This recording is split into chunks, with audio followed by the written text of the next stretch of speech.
امام راضی کہتے ہیں کہ سیدہ فاطمہ الزہرا رضی اللہ تعالی عنہ کے دونوں شہزادے حسنین کریمین بیمار ہو گئے تو سیدہ نے منت مانگی کہ بچوں کو شفا ہوگی تو 3 روزے رکھوں گی.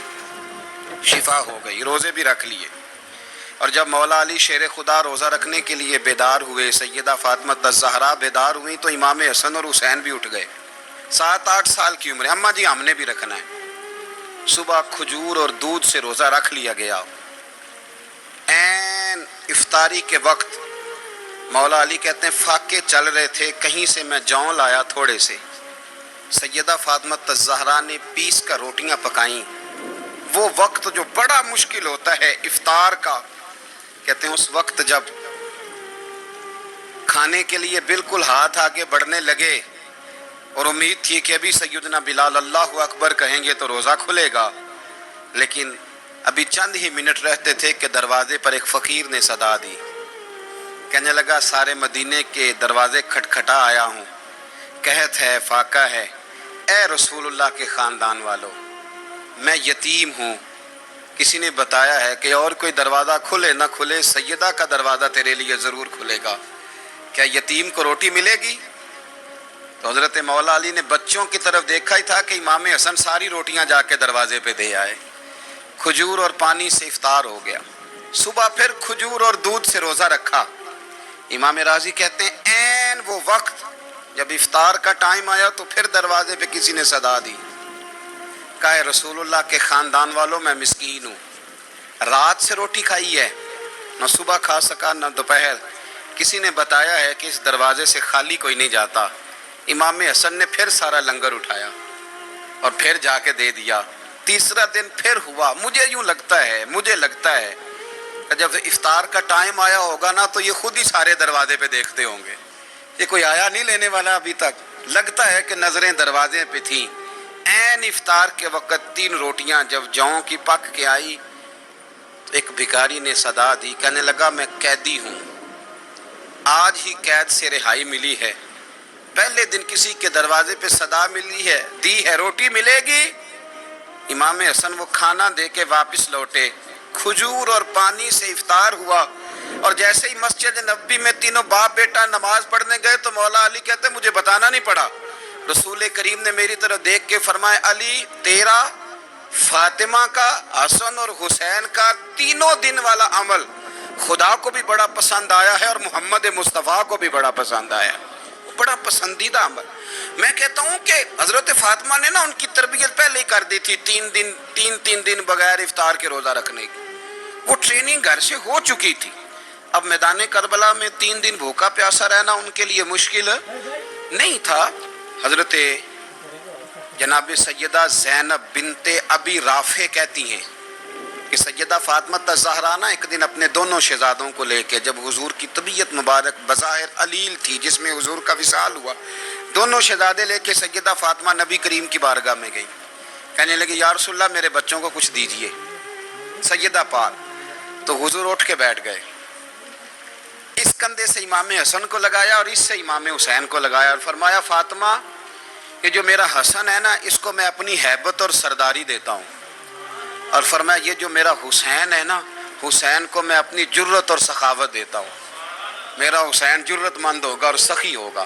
داتا گانج بخش علی حجویری، امام الاولیاء، سید الاصفیاء، داتا صاحب کشف المعجوب میں فرماتے ہیں ایک دن نا امام حسین کے پاس ایک شخص آیا بڑی دور سے کچھ مانگنے کا، حضور کچھ دیجئے. وہ شخص کہتا ہے کہ میرا ظرف یہ تھا کہ 4-5 دینار ملیں گے. تو امام حسین فرمانے لگے تھوڑی دیر بیٹھ جا، رزق آ رہا ہے.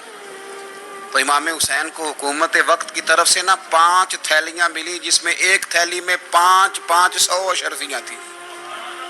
5 تھیلیاں آئیں لیکن اس کو آنے میں نا ذرا دیر ہو گئی. وہ 5 تھیلیاں جب آئی نا تو امام حسین اس کی طرف 5 تھیلیاں بڑھا کے نا، ذرا دیکھنا میری طرف غور سے، 5 تھیلیاں بڑھا کے نا تو فرمانے لگے میاں جتنا تجھے انتظار کرایا ہے نا اتنی ہم تیری حاجت پوری نہیں کر سکے. تو یہ نہ محسوس کرنا کہ حسین کے دروازے پہ بیٹھا بھی رہا ہوں تو ملا کیا ہے. یہ نہ محسوس کرنا. وہ شخص کہتا ہے جب میں نے وہ تھیلیاں کھولی اور پھر میری نظر امام حسین پہ پڑی تو میرے اندر سے آواز آئی اگر حسین ابن علی اتنے سخی ہیں تو محمد عربی کتنے سخی ہو. اگر یہ معیار ان کا ہے، ان کا یہ معیار ہے، اور خود بھیک دیں، خود ہی کہیں منگتے کا بھلا ہو، خود کہنے لگے جتنا انتظار کرایا ہے اتنی تیری مدد کر سکے. یہ سخاوت کا معیار تھا، یہ طریقہ تھا. ایک دفعہ سیدنا امام حسین رضی اللہ تعالیٰ عنہ کے گھر کے اندر نا 5000 دینار آئے. مسجد میں تھے، آپ کو 5000 دینار ملے تو امام زین العابدین کہتے ہیں کہ مسجد سے لے کر گھر آنے تک امام حسین نے 5 کے 5000 اللہ کے رستے میں خیرات کر دی. فرماتے میں نے کہا ابا جی 5 دینار کی گھر میں ضرورت تھی، مالاں والے سخی نہیں ہوندے تے سخیاں کل مال نہیں ہوندا، ایتھے اوتھے دوویں جہانی سخی کنگال نہیں ہوندا. کہا ابا جی 5 دینار کی گھر میں ضرورت تھی. تو کہتے ہیں مجھے فرمانے لگے بیٹا یہ جن کو میں نے دیا ہے نا یہ گھر کے لیے ہی دیا ہے، یہ گھر کے لیے ہی دیا ہے. جن کو دیا ہے تمہارا کیا خیال ہے یہ باہر خرچ ہوا ہے؟ یہ گھر کے لیے ہی ہے. اس لیے کہ جب انسان دوسروں پر شفقت کرتا ہے تو اللہ اس کے گھر پہ رحمت فرماتا ہے. امام حسین کے مزاج میں پہلی بات میں نے ذوق عبادت کی عرض کی. دوسری بات عرض کر رہا ہوں کہ صحابہ حضرت اسامہ بن زید بڑے پیارے ہیں میرے نبی کریم کے، بڑے پیارے. حضرت اسامہ بن زید کے بارے میں سیدہ عائشہ صدیقہ فرماتی ہیں ان کے ناک سے اگر ریٹھ نکلتی تھی تو اللہ کے رسول اپنے دستے مبارک سے صاف کر دیتے تھے. اور سرکار فرماتے تھے کہ اگر اسامہ لڑکی ہوتا نا، ان کے غلام کے بیٹے تھے حضرت زید بن عمرو، اگر یہ لڑکی ہوتا میں اسے زیور پہناتا. بڑے پیارے تھے. لیکن جب ان کا آخری وقت آیا نا تو 60,000 دینار کا قرضہ تھا. رشتہ داروں سے کہا، دوستوں سے کہا، یاروں سے کہا، پر قرض ادا نہیں ہو رہا تھا. حضرت اسامہ بن زید کہتے ہیں بڑا پریشان تھا. جب حد ہو گئی نا تو حضرت اسامہ بن زید فرمانے لگے جاؤ کوئی حسین ابن علی کو خبر کرو، ان سے کہو میں نا غلام ہوں آپ کے نانا کا، مقروض دنیا سے چلا گیا تو کیا بنے گا. امام حسین کو خبر ملی تو دوڑے آئے. لاجپال اس پیر کو نہیں کہتے جو تگڑا نذرانہ لے کے تو ماتھا چوم لے، لاجپال تو اس کو کہتے ہیں کہ جب ضرورت پڑے تو وہ سر پہ موجود ہو. حضرت سیدنا امام حسین تشریف لائے تو جناب اسامہ بن زید رو پڑے، کہنے لگے حضور میں نے نا غلامی کی ہے آپ کے نانا کی، اور اس غلامی پہ ناز ہے. اب 60,000 دینار کا قرضہ لے کے دنیا سے جاؤں گا تو میری قبر پہ بوجھ رہے گا. امام حسین خادم کو بھی کہہ سکتے تھے جاؤ گھر پیسے پڑے ہیں لے آؤ. امام حسین خود گئے، چادر اوڑھ کے تو اس کی اوٹ میں بکل میں 60,000 دینار چھپا کے لائے اور جناب اسامہ بن زید کے سامنے رکھ کے کہنے لگے اسامہ یار پیسے رات کو ہی آئے تھے، میں سوچ رہا تھا مجھے تو ضرورت نہیں، اللہ نے کس کا نصیب میرے گھر میں بھیج دیا ہے، مجھے تو حاجت ہی نہیں تھی، اب پتہ چلا پیسے تیرے تھے. اللہ نے حسین کی ڈیوٹی لگائی ہے کہ جا کے دے آ. حضرت اسامہ بن زید رو پڑے، فرمانے لگے اللہ آپ کو بہترین صلہ عطا فرمائے. امام بڑا ہی پیار کرتے تھے. گھوڑے پہ جا رہے تھے، کچھ فقیر غریب لوگ بیٹھ کے روٹی کھا رہے تھے. کہاں رہے تھے؟ سڑک کے کنارے. تو امام زین العابدین فرماتے ہیں کہ جب امام حسین گزرے تو انہوں نے آواز دی حضور دل کرتا ہے ہمارے ساتھ بیٹھ کے روٹی کھائیں. کائنات کے مالک و مختار کے نواسے اور دنیا کے سب سے بڑے شہزادے گھوڑے سے اترے اور غریبوں کے ساتھ سڑک پہ بیٹھ گئے، روٹی کھانے لگے اور دیر تک کھاتے رہے. اور جب فارغ ہو گئے تو فرمانے لگے کھانے کی ضرورت بھی نہیں تھی، حاجت بھی نہیں تھی، پر تم نے آواز دی تو دل رکھنے کو بیٹھ گیا تھا، اگر اجازت دے تو چلا جاؤں. یہ مزاج تھا، یہ طبیعت تھی. آپ کے ایک بھائی ہیں چھوٹے، حضرت محمد بن حنفیہ نام ہے، حضرت مولا علی شیر خدا رضی اللہ تعالیٰ عنہ کی دوسری بیوی سے. ایک دن حضرت امام حسین ان کے گھر میں بیٹھے تھے تو کسی بات میں نا اختلاف رائے ہو گیا تو امام علی مقام ناراض ہو گئے، فرمایا آج کے بعد تیرے گھر نہیں آؤں گا. رومال اٹھایا چلے گئے. لوگوں نے حضرت محمد بن حنفیہ رضی اللہ تعالیٰ عنہ سے کہا حسین تو ناراض ہو گئے کبھی نہیں آئیں گے. آپ فرمانے لگے بھائی تمہارا ہے کہ میرا؟ جی بھائی تو آپ کے ہیں. فرمایا اگر کہو تو چند منٹوں میں حسین واپس آئے. جناب ناراضگی ہو گئی ہے. فرمایا ناراضگی ہوئی ہے پر میں اس کے دل کی نرمی کو تو جانتا ہوں، اس کے مزاج کے اندر جو محبت ہے اس سے تو ابھی آئے. کہ جناب وہ کیسے؟ فرمانے لگے دیکھنا ذرا. تو تو امام حسین نے خط لکھا، حضرت محمد بن حنفیہ نے رکا لکھا، کہنے لگے حسین میرے باپ کا نام بھی علی ہے اور آپ کے باپ کا نام بھی علی ہے، پر ایک فضیلت ایسی ہے جس میں آپ کا مقابلہ نہیں کر سکتا، وہ یہ ہے کہ آپ سیدہ فاطمہ الزہرا کے لال ہیں، اب محمد مصطفیٰ علیہ السلام کے نواسے ہیں۔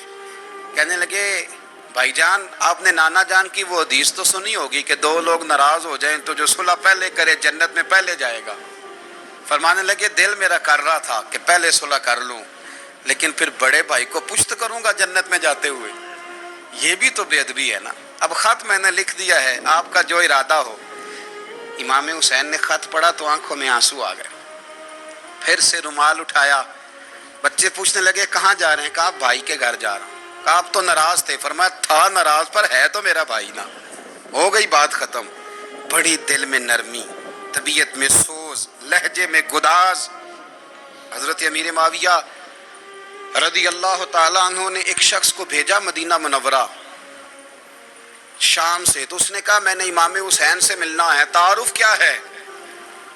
جناب امیر معاویہ فرمانے لگے مسجد نبوی میں جانا جس کے گرد لوگ سب سے زیادہ ادب سے بیٹھے ہوں اور جس کی باتیں سب سے زیادہ میٹھی ہوں اور جس کی نظریں سب سے زیادہ جھکی ہوں اور جس کے چہرے پر تمہیں سب سے زیادہ وقار نظر آئے وہی علی کے بیٹے حسین ہوں گے۔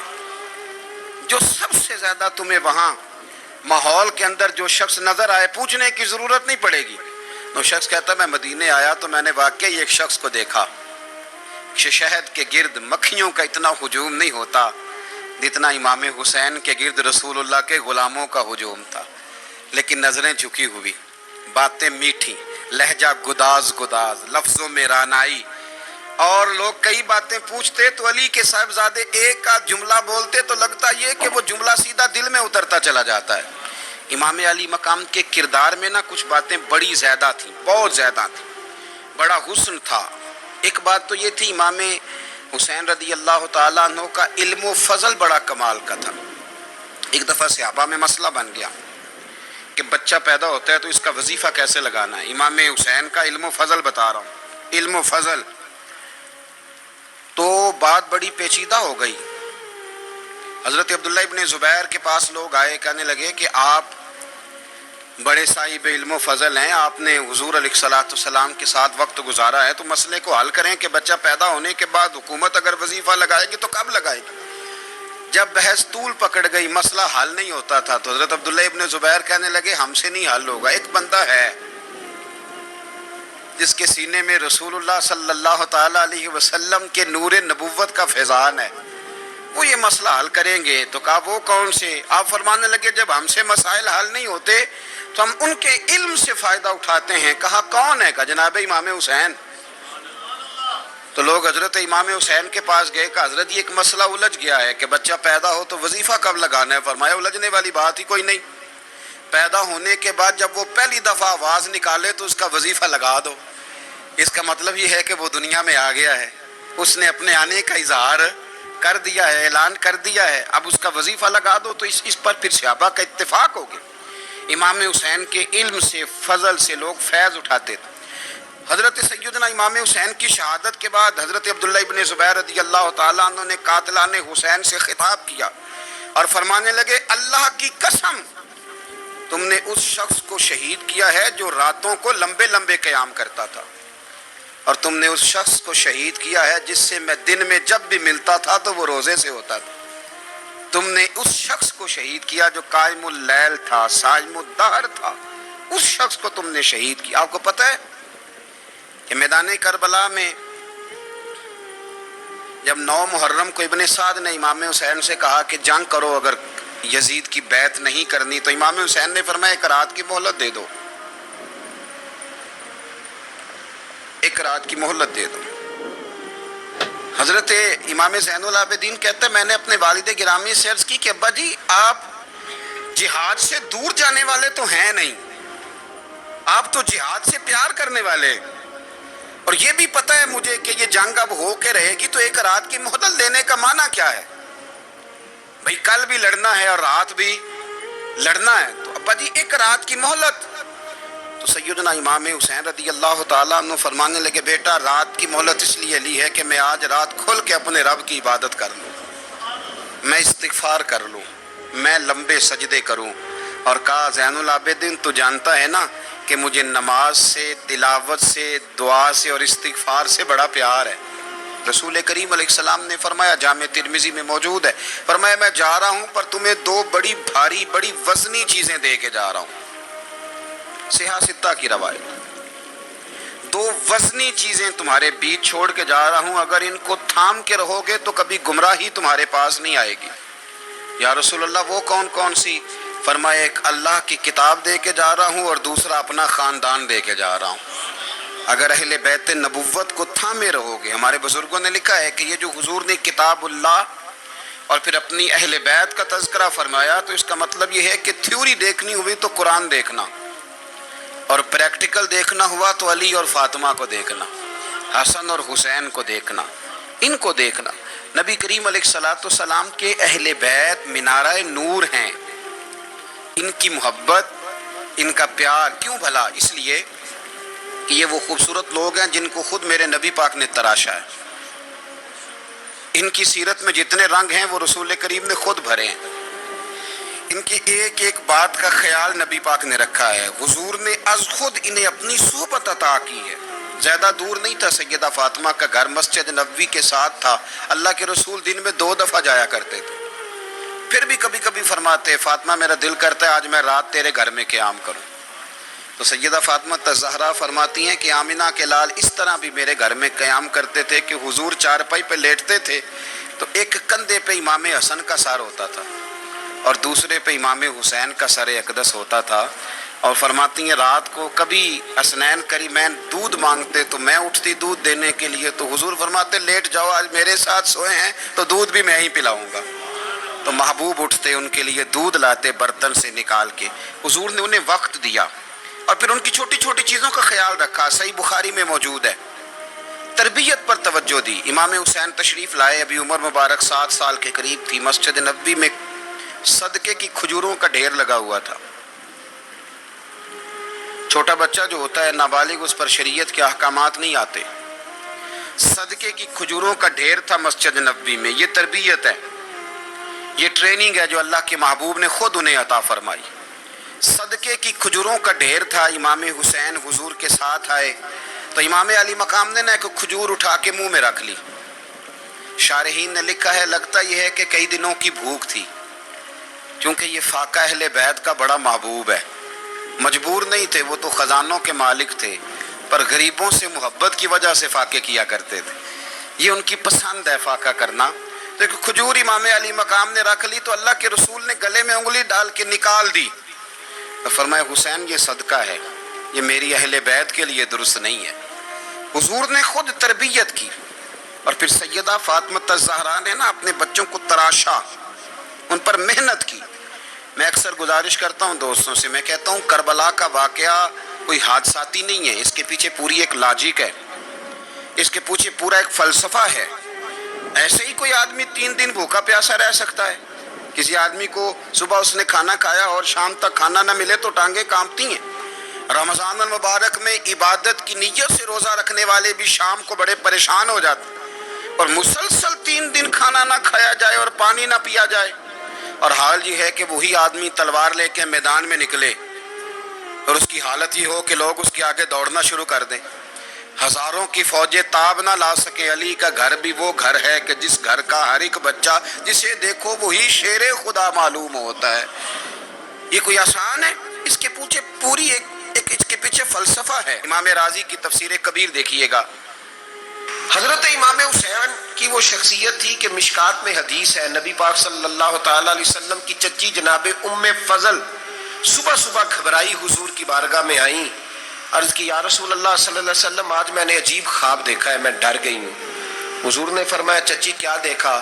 عرض کی حضور میں نے کہا ہے کہ آپ کے وجود کا گوشت کا ایک ٹکڑا کٹ کے میری جھولی میں آ گیا ہے.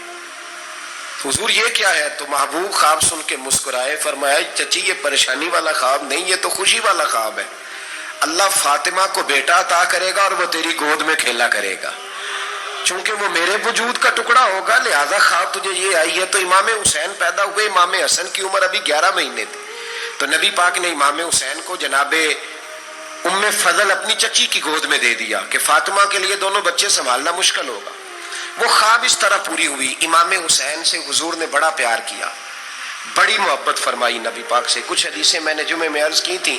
حضرت ابو ہریرہ رضی اللہ تعالیٰ عنہ کہتے ہیں یہ واحد بچہ تھا حضور کے گھرانے کا کہ میں نے دیکھا کہ نبی پاک صلی اللہ علیہ وسلم بیٹھے تھے تو یہ حضور سے کہہ رہے ہیں, نبی پاک سے, کہ نانا جی اٹھ کے کھڑے ہو. کہتے ہیں حضور کھڑے ہو گئے تو کہنے لگے میں نے آپ کے برابر جانا ہے. بچے جو مرضی ضد کر لیتے ہیں نا.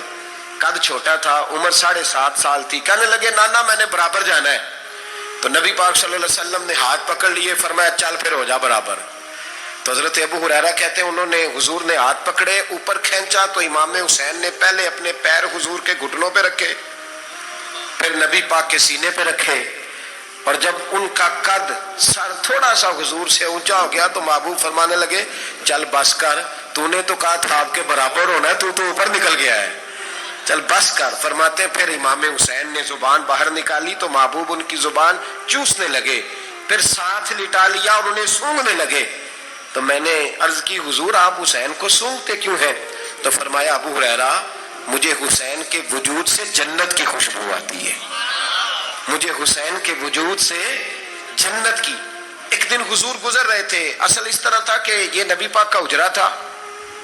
جن لوگوں کو اللہ نے مدینے کی زیارت کرائی ہے وہ جان سکتے ہیں نبی پاک کا حجرہ تھا. تو حضور کے حجرے کی اس جانب یعنی مسجد کی جو بالکل سیدھ ہے اس کی بیک میں سیدہ فاطمہ رہتی تھی. تو حضور اکثر نہ نماز کے لیے جب نکلتے تو حضرت فاطمہ کے حجرے کے پاس سے ہو کر دوبارہ محراب میں جاتے. محبوب حجرے کے پاس سے گزرے تو امام حسین رو رہے تھے. تو حضرت فاطمہ نے کسی بات میں جھڑک دیا تو امام حسین رونے لگے. تو نبی پاک نماز کے لیے گئے تو واپس لوٹ آئے, اور واپس تشریف لا کے کہا فاطمہ حسین کو کیا ہوا؟ عرض کی یا رسول اللہ تنگ کر رہے تھے میں نے ڈانٹ دیا ہے. کیا خوبصورت جملے ہیں حدیث پاک میں. سرکاروں نے فرمایا فاطمہ اس کو حسین کو نہ رونے نہ دیا کر, یہ جب روتا ہے نا تو میرے دل کو تکلیف ہوتی ہے.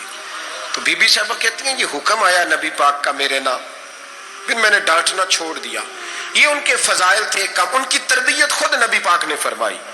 پہلی بات تو یہ ہے کہ نبی پاک نے دعا مانگی تھی یا اللہ میرے گھر والوں کو زیادہ روزی نہ دینا, انہیں ایک وقت روٹی دینا, ایک وقت کی بھوک دینا. یہ جو 10 دن کربلا میں انہیں ٹینشن نہیں نہ ہوئی, انہیں عادت تھی فاقہ کرنے کی, انہیں 3 دن وصلی روزے رکھنے کی عادت تھی. پہلی بات. دوسرا یہ کہ جہاد کی تربیت حضور خود کراتے تھے.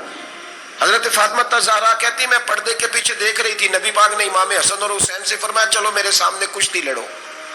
تو دونوں حضرات آپس میں جب کشتی لڑنے لگے تو نبی پاک نا امام حسن کو کہتے ہیں حسن حسین کو ٹانگوں سے پکڑو, حسن حسین کو پیچھے سے پکڑو.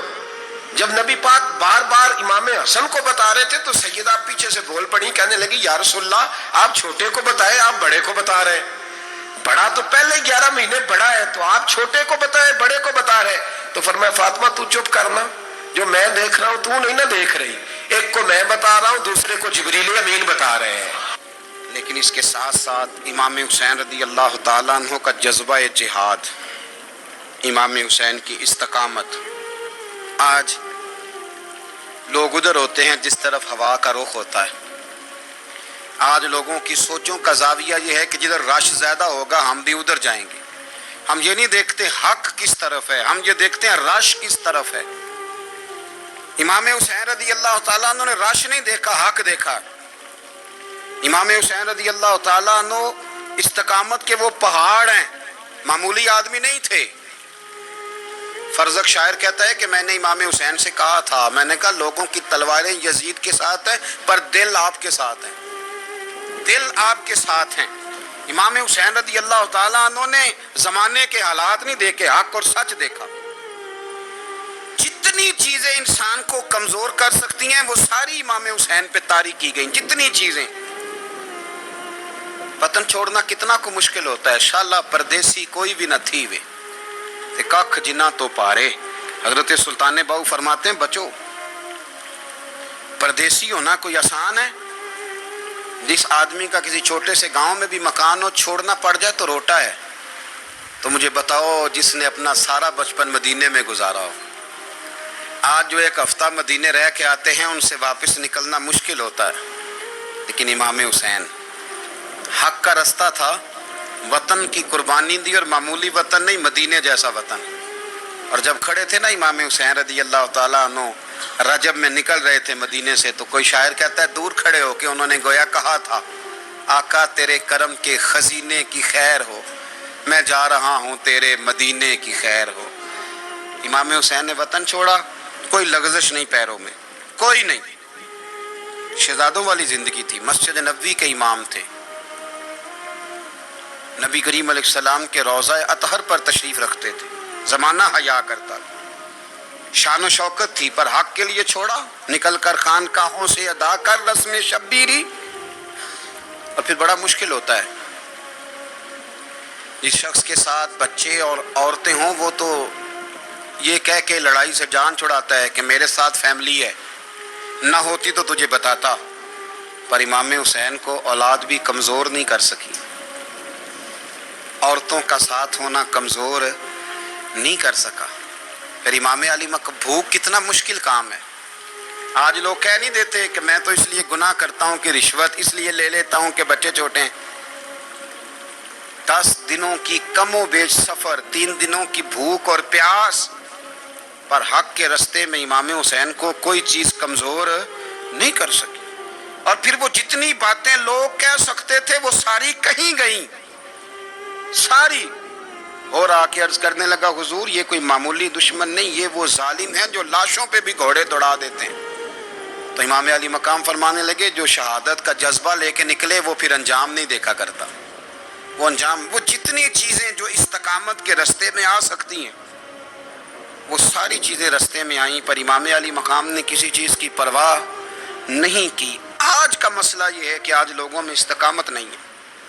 رات کو کچھ ہوتے ہیں، سویرے کچھ ہوتے ہیں، دوپہر کو کچھ ہوتے ہیں، شام کو کچھ ہوتے ہیں. ہمارا کل انداز تکلم کچھ اور ہوتا ہے، صبح کچھ اور ہوتا ہے.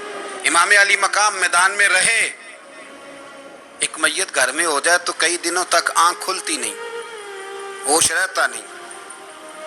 سب سے زیادہ مصائب امام حسین نے دیکھے، سب سے زیادہ. اور گھوڑے پر بیٹھنے سے پہلے ساری تکلیفیں آپ دیکھ چکے تھے. باپ کا جنازہ اٹھانا آسان ہوتا ہے، بیٹے کا جنازہ اٹھانا بڑا مشکل ہوتا ہے. پر امام حسین نے بیٹوں کے جنازے اٹھائے. حضرت علی اصغر کی لاش کو امام حسین نے اپنے دست مبارک سے دفن کیا. اور جناب علی اکبر کی میت کو جب آپ اٹھا کے لا رہے تھے تو سیدہ زینب فرماتی ہیں کہ مجھے یوں کبھی لگتا تھا حسین کا قد بڑا ہے اور کبھی لگتا تھا علی اکبر کا قد بڑا ہے. اور فرماتی ہیں کہ پھر حضرت قاسم بن حسن کو بھی وہ اٹھا کے لائے، اور جناب عباس کے وجود سے الگ ہونے والے بازو انہوں نے لا کے حضرت عباس کے وجود کے ساتھ بھی رکھے. انہوں نے یہ سارا منظر دیکھا.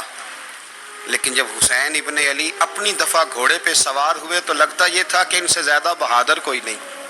ایک جملہ بھی یزیدی فوج کے سامنے امام حسین نے کمزور نہیں کہا، ایک جملہ بھی، ایک فکرہ بھی کچا نہیں بولا، کہیں بھی کوئی منت نہیں کی، کسی جگہ بھی ان کے پائے استقلال میں کوئی لغزش نہیں آئی. جب لوگوں کو پتہ چل جائے کہ اب سامنے موت ہی موت ہے، سوائے اس کے چارہ کچھ بھی نہیں، تو بہت ساری رخصت اور اجازت تو دین بھی دیتا ہے. پر امام حسین کسی جگہ کسی رخصت پر عمل کرتے نظر نہیں آتے. ڈٹ کے بات کی، ڈٹ کے.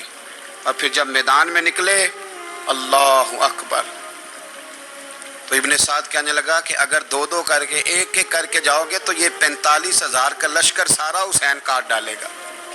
یک بارگی حملہ کرو گے تو بات. اتنی استقامت، اتنا. آج تو لوگ ڈپریشن کے مریض ہیں، آج تو لوگ ٹینشن کے مریض ہیں. ہر دوسری بات میں لوگ کہتے ہیں وہ بڑا، پر کس بات سے؟ مطلب کیا آپ نے زندگی میں صرف جاب نہیں مل رہی، صرف بیماری آ گئی، صرف خرچہ نہیں گھر میں بڑا کس بات کا ڈپریشن؟ امام حسین کی زندگی بتلاتی ہے کہ وہ لوگ بھی کوئی دنیا میں کمال حاصل کر سکتے ہیں جو چھوٹی چھوٹی بات پہ روتے ہیں. مال بھی ہے، جوانی بھی ہے، گھر بھی ہے، مکان بھی ہے، بچے بھی ہیں، عزت بھی ہے، صرف پیسے نہیں. اور انسان ہے کہ آنکھیں نہیں کھل رہی، وہ سمجھتا ہے میں کسی کام کا ہی، فقط پیسے نہیں بس. او خدا کے بندو، امام علی مقام نے فرمایا سارا کچھ لٹا کے بھی جو میدان میں کھڑا رہے اسے حسین ابن علی کہا جاتا ہے، اسے حسین ابن علی کہا جاتا ہے. حسین ابن علی کی شان رفت کوئی کیا جانے، حسن جانے، علی جانے، نبی جانے، خدا جانے، کون جانے امام علی مقام کا معیار۔ تو امام حسین رضی اللہ تعالیٰ عنہ کی زندگی ہمیں بتاتی ہے کہ ذوق والی عبادت کرو۔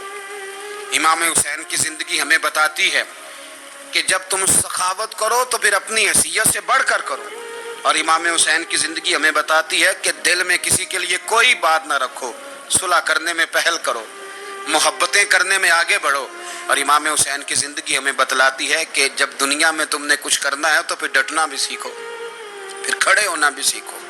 یہ نہ دیکھو کہ حالات، امام حسین نے ایک دن بھی حکومت نہیں کی، یزید نے 4.5 سال کی، لیکن قیامت تک دلوں پہ حکومت امام حسین کی رہے گی، امام حسین کی رہے گی، اس لیے کہ ان میں استقامت تھی۔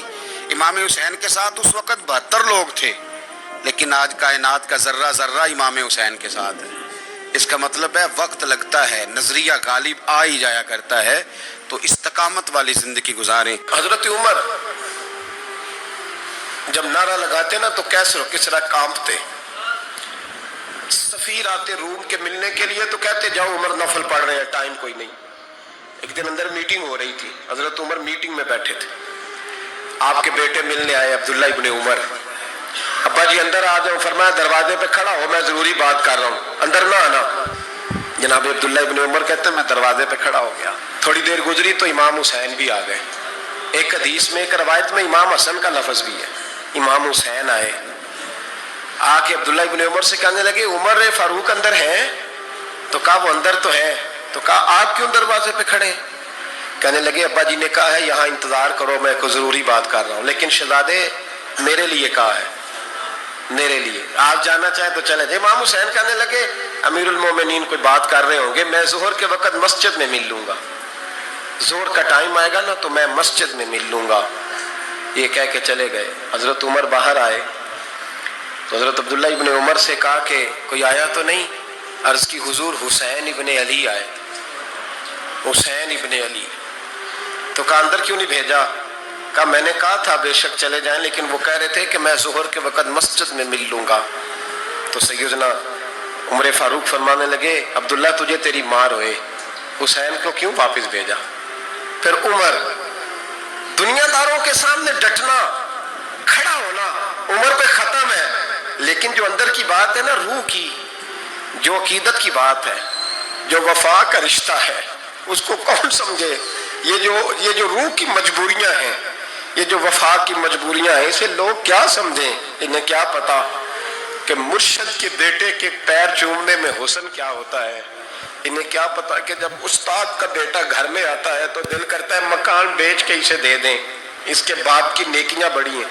جناب عمر فاروق دوڑے گئے، امام حسین کے دروازے پہ دستک دی، امام حسین باہر رکھا، شہزادے یار ملنے آئے تھے بغیر ملے کیوں آ گئے؟ عرض کی کہ آپ مصروف تھے، آپ کے اپنے بیٹے بھی دروازے پہ کھڑے تھے تو میں واپس آ گیا۔